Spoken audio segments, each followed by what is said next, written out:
છેલ્લા 2 દિવસથી રાજ્યમાં મિની વાવાઝોડા જેવી પરિસ્થિતિ છે અને ખાસ કરીને ખેડૂતો ભારે પાયમાલ થયા છે। અલગ અલગ જગ્યાના દ્રશ્યો આપ જોઈ રહ્યા છો। ફૂંકાયો ભારે પવન અને વરસ્યો કમોસમી વરસાદ। પરિણામે આવ્યું કે પાકને નુકસાન થતા ખેડૂત ફરી બન્યો લાચાર।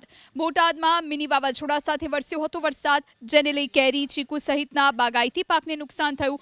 ખેડૂતોનું કહેવું છે કે સરકાર સહાય આપે તો હવે તે નવો પાક લઈ શકે। આવી જ સ્થિતિ સર્જાઈ છે અમરેલી જિલ્લામાં। અલગ અલગ દ્રશ્યો આપ જુઓ। જેતલપુર એપીએમસી, સાણંદ એપીએમસી અને અમદાવાદની આ અલગ અલગ જગ્યાઓની એપીએમસીના દ્રશ્યો છે કે જ્યાં ખુલ્લામાં રાખેલો ખેડૂતોનો જે પાક હતો, જે જણસ હતી, એ આ કમોસમી વરસાદે પલાળી દીધી છે, જેના કારણે વેપારીઓને ભારે નુકસાન થયું છે, ખેડૂતોને પણ ભારે નુકસાન। આ તરફ સુરતના ઓલપાડ, સુરતના કુંભારી અને સુરતના જ હાથીસા એપીએમસીના પણ દ્રશ્યો આપ જોઈ રહ્યા છો। અને જ્યાં ગ્રામ્ય વિસ્તારોના દ્રશ્યો, જ્યાં ખેડૂતોને પાક લેવાનો સમય હતો અથવા તો પાક લઈ લીધો હતો પરંતુ ખુલ્લામાં પડ્યો, જેના કારણે કમોસમી વરસાદે દશા બેસાડી દીધી છે।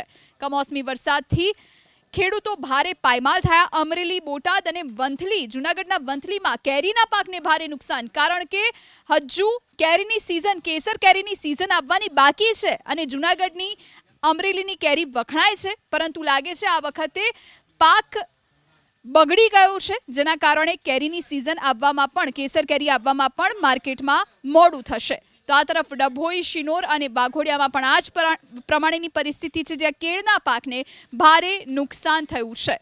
તો વડોદરાના અલગ અલગ જગ્યાના આ દ્રશ્યો આપ જોઈ રહ્યા છો।